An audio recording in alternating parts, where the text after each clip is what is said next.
MSP grows and they start hiring more people. Sorry. Yeah, I would just add one thing onto that. I remember life as an MSP, right? And I would go to peer groups to find different opinions. How did you become more profitable? How are you hiring your engineers? How are you retaining that talent? And one of the things that I find was interesting is that in bringing in more women into the leadership of our MSPs, we started to find those answers within our own organization as opposed to having to go out to peer groups to hear that different perspective. So just something to keep in mind as we're continuing through the conversation. When I was at my MSP in Savannah, when I started there, we were small. There was probably 10 of us. When I left, there were maybe 40 or 50 employees. I was the first woman on the leadership team that they had because Savannah, Georgia is the South. It is what it is. And so, I mean, it's, but somebody's got to go first. But I still live in Savannah, and I'm still friends with the gentleman in the company. But now they have, I think, 4 women on the leadership team. So again, somebody's kind of got to go first, and you've got the women over there. So again, start somewhere, and again, you can definitely affect the change by doing that. Okay, here's a common one. We just can't find qualified women to hire. So real talk, is that a pipeline problem or a perspective problem? Brooke? Well, right now there's plenty of people out there to pick from because we've had some pretty significant trends in our industry with people like companies regrouping. But part of it I think is a perspective problem. But when I say perspective, I tell people a lot when I do the consulting, I don't think people are intentionally not looking for women. I think it's just that they go to these same places, and you have to be way more intentional to, I call it widen the net. That's because that's at the end of the day what we're trying to accomplish. I want you to widen the net more to get more people in the pipeline, because statistically, if you get 100 resumes and one is a woman, statistically you are not going to hire that woman. You have 99 other people to pick from. It's just math.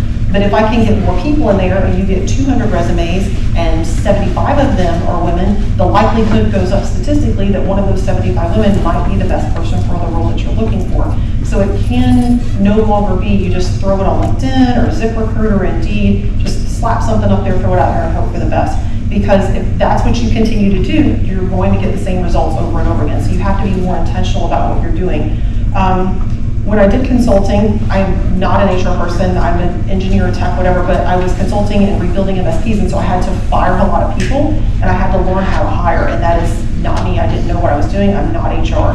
So what I realized by attending a bunch of classes and everything else is to go look in places that you would not normally think to look up. If you have the ability to get an applicant tracking system, definitely pay for that, because they will put your jobs out places that you never thought to put. I mean, they go to job boards that I had never even heard of before. And again, it increased all the people coming into the pipeline.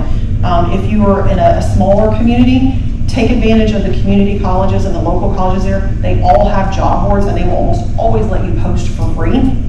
Another one that I took advantage of in Savannah, we are a heavy military town. So I just literally called up the local base, Hunter Army Airfield. I was like, hey, do y'all ever do job fairs, whatever? And she was like, yes, absolutely, come on over. So I went over there and brought my stuff, and we literally started a pipeline of people coming in that were getting out of the military to have them put in their resumes or whatever. So again, think a little bit differently about how you do stuff, and you've got to be more intentional. We'll talk more about this a little bit, and also the writing of the job description process. You have to be much more intentional about that.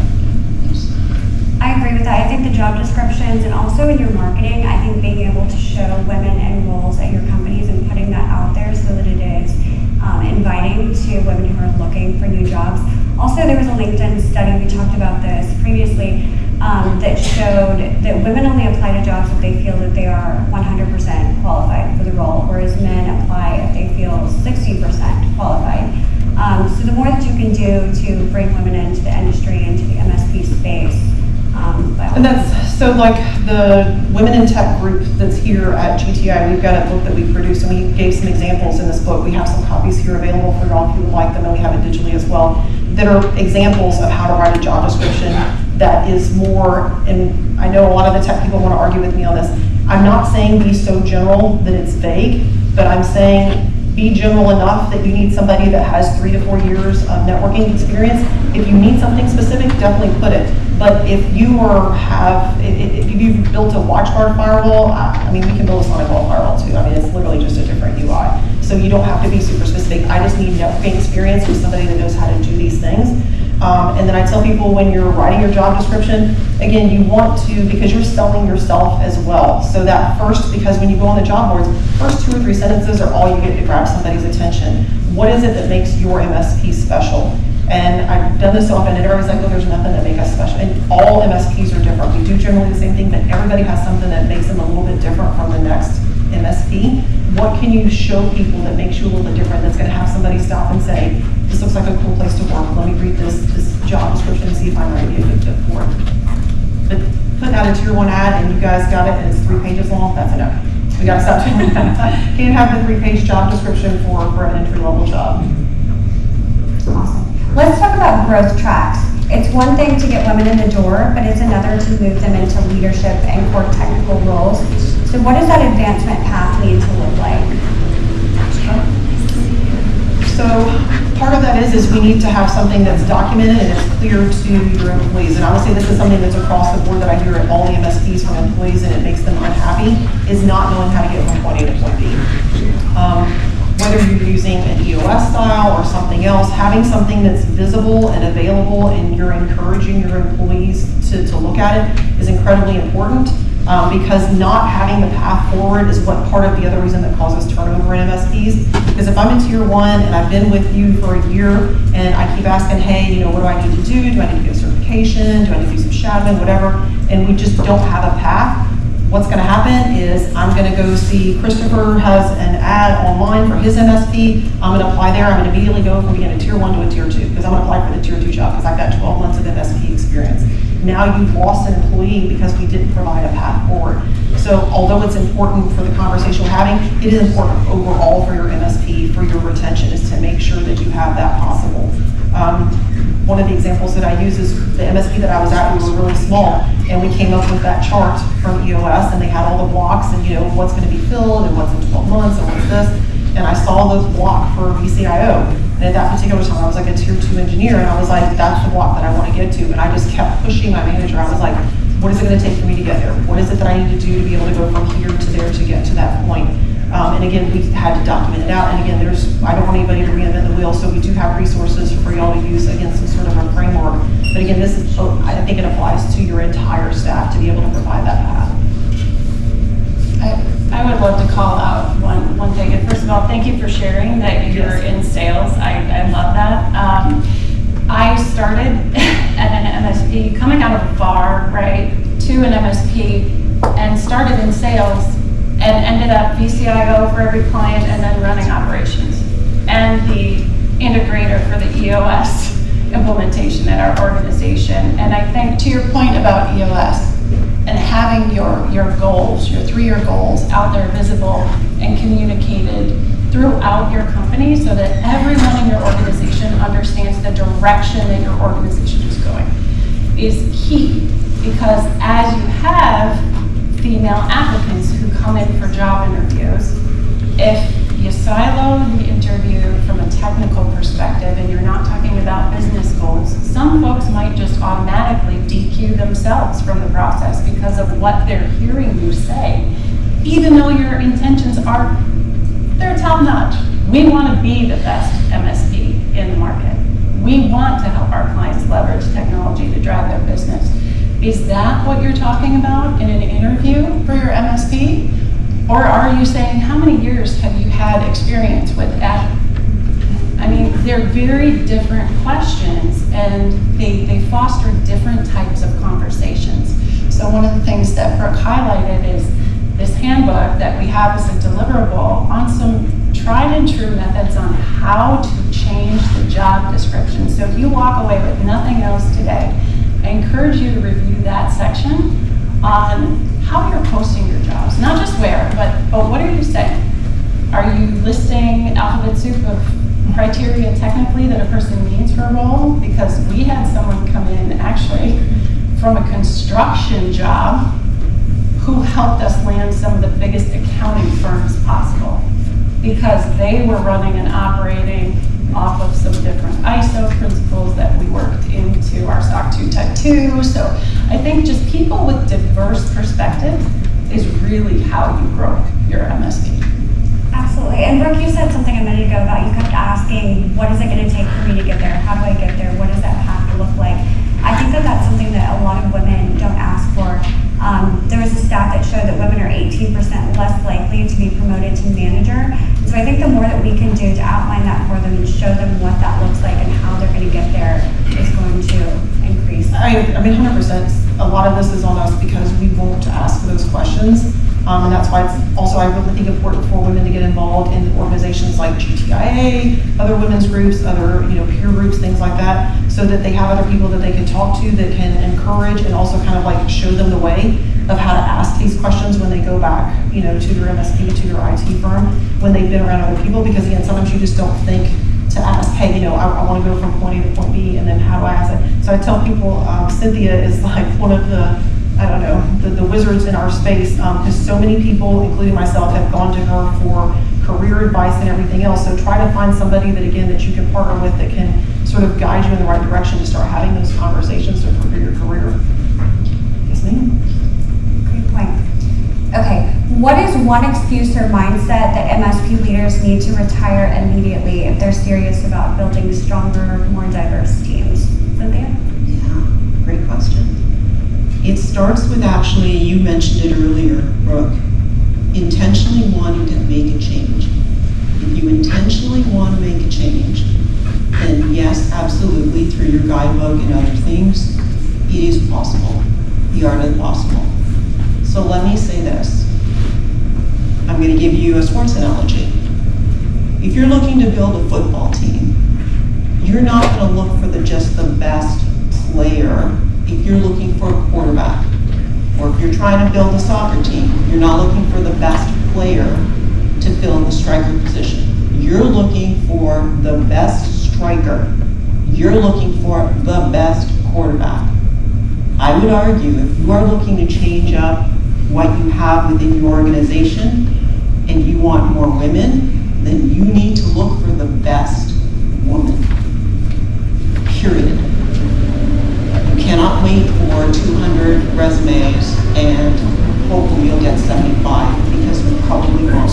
You have to intentionally say, I want the best woman, or I want the best Indigenous person, or I want the best person with an outward disability.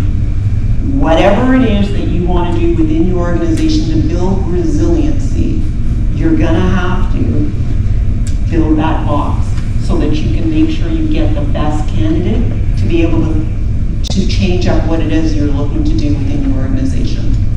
So let me say this. It's great for us to be up on stage and, preach from the rooftops in terms of what you should do.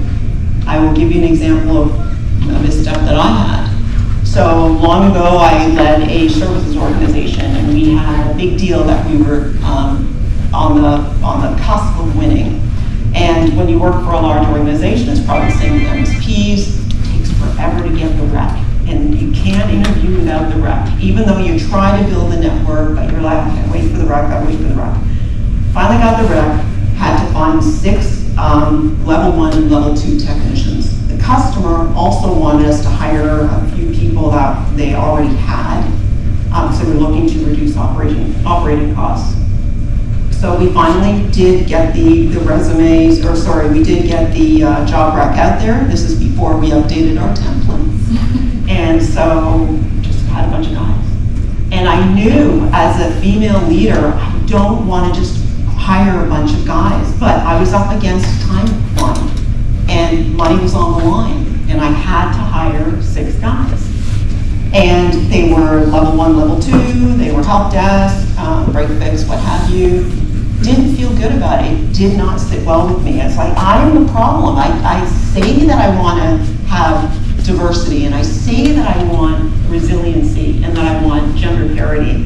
And now the opportunity has come, and Cynthia, you didn't do it. And so the next time that we had a larger one, another large one looming, we now had updated templates, and I intentionally waited for a female candidate. We had one. Her name is Doreen. We had to hire 4 tier 1, tier 2 technicians, large insurance company located in New Hampshire. And so started that along that line of, okay, great, we've got 3 guys, 1 gal, I've got a program manager, we're gonna go out there and we're gonna do it. Doreen noticed several of the calls that were coming into the help desk were people who got their new computers, but it took them forever to get booted up and get on the network and get themselves up and going. And so they'd spend days and days being able to get themselves organized. And she approached the program manager and said, you know, I think if we get the PCs into our location and we build them in our lab, and we build and we put all the apps on, put the customer's image on and what have you, that's gonna tamp down our help desk calls. And so we said, okay, let's, do you think you can lead it, Doreen? She's like, yeah, I can lead it. She says, but I'm not gonna be able to be on the help desk, you're gonna have to get somebody else. So we got another person for the help desk, and Doreen led this program. This program ended up adding $300,000 to this account over a 3-year period because she found a problem and was able to advocate for a change, which became a revenue generating machine. I went back to those 6 guys for the large Japanese pharmaceutical company that we had in New Jersey and tried to feed them with, hey, are there other things we can do within this account? Can we build up the revenue? What else can we do? No, just, this is what we're gonna do. We're gonna take the help desk calls and it's just like, oh my God, I need more Doreens. So you have to be intentional. If you want it, it's possible, but you've gotta make sure everything that you said, you've gotta build your network. You gotta find the women where you wouldn't expect them to be. And you've gotta really make sure that you build your network before the rep comes along, because I promise you, if you have an opportunity and you have to fill it quickly, you are going to revert back to, I just need the best people. And the best people may not be building resiliency or building diversity into what it is you want to do for whatever the project or program may be. Spot on. And great story too. That is a good story. And absolutely, it does have to be a priority today. I think so many leaders and companies are waiting, and it's something they feel like they graduate into, that they're going to focus on it then, but it's really something that gets you where you need to go, and so you have to prioritize it today. Okay, for the leader sitting here in the room today thinking, this is nice, but I'm focused on profitability right now, what would you say to them? Renee?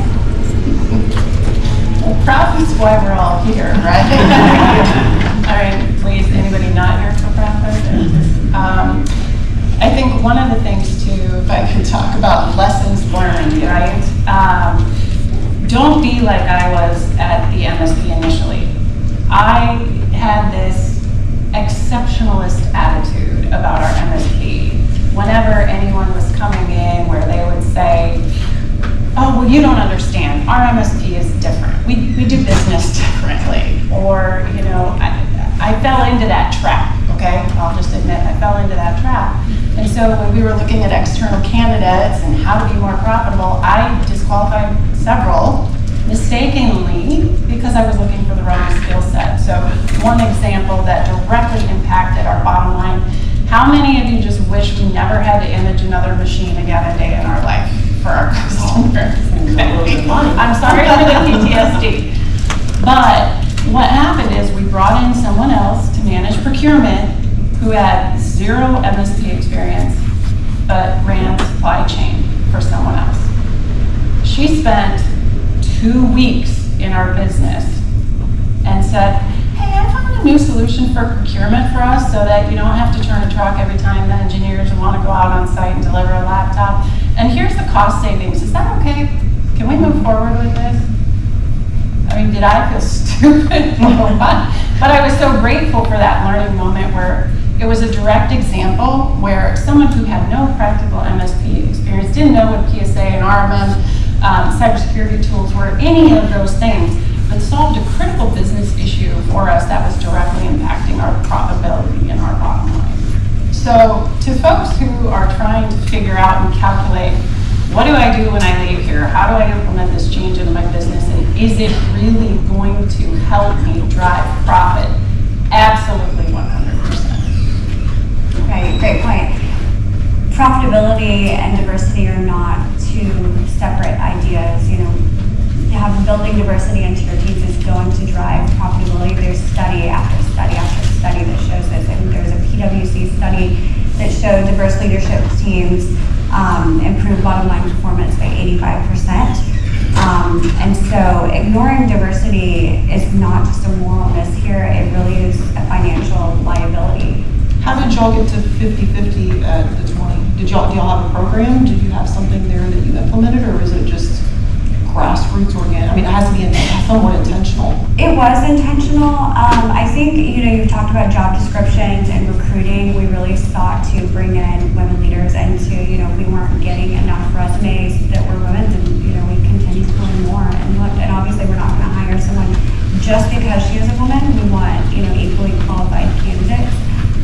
But it has been a very intentional effort to maintain 50%. See, and I think that's a misconception that I see a lot out in the public, is that we are asking people to hire a woman or a person of color just to check the box. And that's not, I want you to hire the best person. It's just, if I can get more people in your pipeline that are more diverse, the likelihood of you hiring them because they are the best person goes up. So again, I never want somebody to hire somebody just to say, I've hired this woman and I check the box off, and we have that done in our MSP. But I want you to bring more people in so that, again, now you have an opportunity to choose from a bigger talent pool. And again, then maybe you have an opportunity to choose somebody, and that best person just happens to be either a female or a person of color. Absolutely. And equally, we've been just as intentional in our marketing efforts and events. We always make sure that we have female keynote speakers, that we have panels for women. And so that echoes through everything that we do in the business, and is so baked into our culture that really comes through when candidates are looking at the business.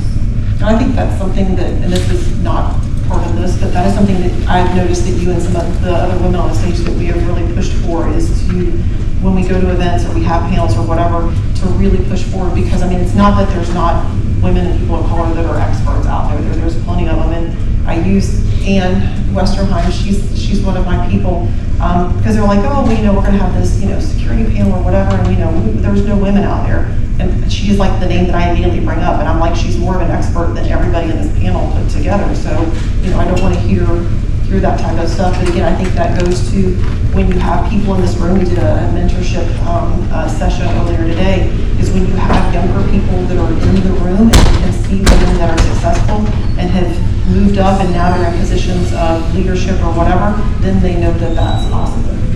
And actually enjoying themselves. This is passionate work, and this is fun, and then expanding your community, obviously stressful at every level, for every MSP, for every customer, for every outage, right? You're all navigating some challenging day-to-day operations. And imagine if you had even stronger teams with even more perspectives to enjoy during the day. I've met some of the most amazing people in the channel, and they keep me smiling every day. Okay, so mentorship gets mentioned a lot, but what does effective mentorship actually look like, and what role can men play in this process? Cynthia? Yeah. Great question. I think you guys know me enough that I'm a huge fan of mentorship.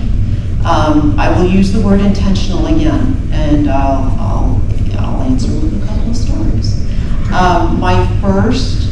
The first cohort for GTIA, I had I've had fabulous mentees all along the way, but worked with an early career individual who said she wanted to learn more about her customers. And when we kind of dug into that a little bit, the reason why she wanted to know more about her customers was because she wanted the next level up. So we worked together, we strategized, we were very intentional, tactical as well, in terms of how she was going to be able to navigate. We talked about this, Brooke, to be able to get her there. And so we were able to, which was fabulous. I was absolutely thrilled for her.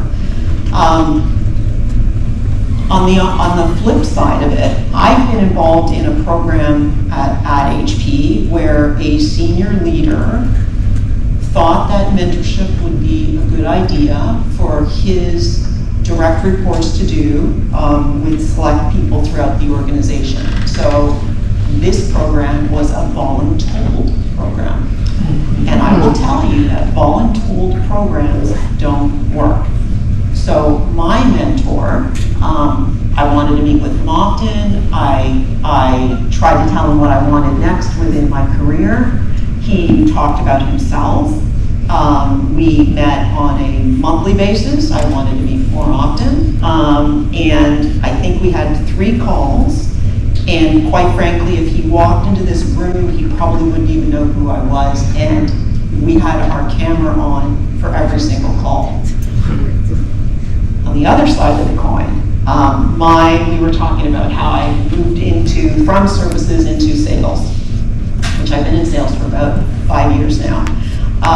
Have always wanted to be in sales. And I found through my network this fabulous gentleman, Mike Messier. I will say his name forever and ever. He was a phenomenal and continues to be a phenomenal mentor and sponsor. He was a senior VP, very influential within HP, and challenged me. We strategized for each of my interviews. He challenged me. He made me, he gave me homework assignments. I wanted to make sure that he knew that I was taking his time very seriously. And he advocated for me when I wasn't in the room. And when I say not in the room, not even in a meeting that I wasn't in, he would set up calls with people in his network who he knew was in a direct line for me and for my sales role, and would have calls with them. So he didn't even wait for me not to be in the room. He advocated for me every step of the way. And I cannot express, you can probably hear it in my voice because I just think he's fabulous. Cannot clearly express to you how I am forever in his debt. And I'm doing phenomenal in sales, but that's because that's me. But also I want to make sure he put his name on the line for me. So I want to make sure that he will never regret that he did that for me. And so when you talk about men in position of power who can help people for their careers, I cannot express it enough. And so when you say to me, thank you, Cynthia, for your time, that's me giving back, because I know what it's like to be on the receiving end of that guidance and that expertise and that advocacy.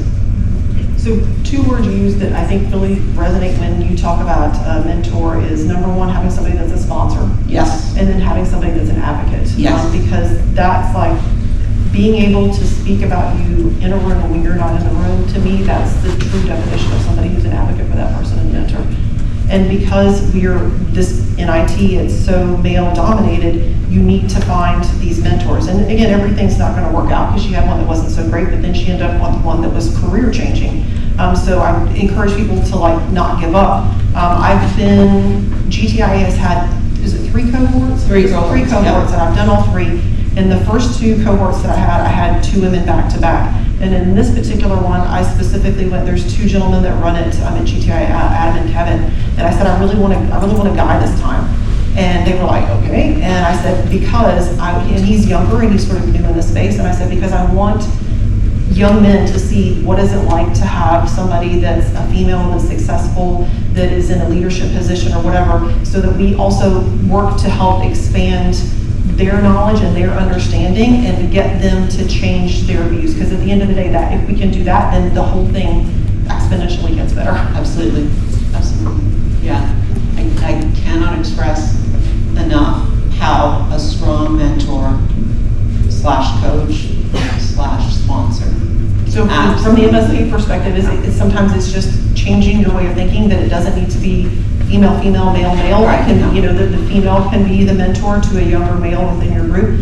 And I will also say, as MSPs, they're like, oh, you know, we're not big enough to have a mentorship program. It doesn't have to be like super official with stuff on paper and we've got all these things written down or whatever. It's just being intentional about assigning somebody. Maybe you have a new employee that's coming on and, you know, we have them shadow everybody and learn how to put the tickets in and how we're using IT Cougar or whatever. But give them a person that will be able to sort of help them navigate your business. Again, you can be a 5 to 10 man shop and still make this work. Again, it's not, don't make it massively time consuming. Don't force it. Make it almost organic so that we're not checking stuff off of the list and, hey, did you do your mentorship meeting this week? And because then that's not going to work. It's not going to be successful.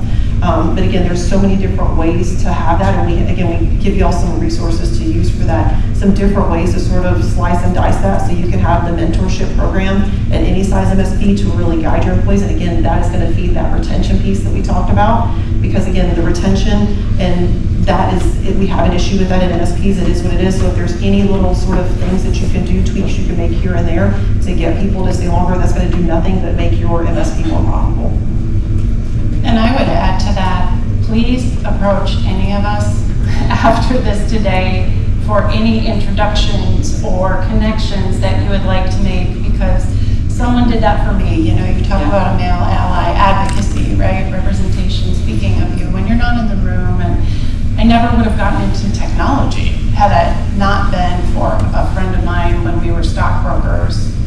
If any of you remember 2008, it was terrible. That got me to move into technology. And it can be the most unexpected conversation that ends up changing the course of your life. So I continue to encourage you to shake a hand, speak to someone you don't know. I met a gentleman over lunch today, and we're already connecting 2 other people to do business just because we started a conversation about Permane Brothers sandwiches in Pittsburgh. So you know, it's not always about the tech, but it starts with the human connection. So let's do better with the human connection so that we can get the business. Great. Okay, I think we have time for one more question. Yes, ma'am. So let's end on a high note. What is one thing that you've seen work really well in attracting or advancing women in this space? I would say I say a lot, I don't think anybody is intentionally saying, I'm not going to hire women or people of color. Everybody wants to make the change, they just need help in doing so. So I would say that is probably the biggest shift that I've seen in, I would say, the last 2 years, is that MSP owners know that they have a problem and they want help in fixing it, and they're open to the different suggestions and help that we're offering to be able to do that, whether it's, again, something simple as making sure that your website shows different people at your organization. You don't have the same people all the time, because again, how people research companies now is far different than it was 10 years ago.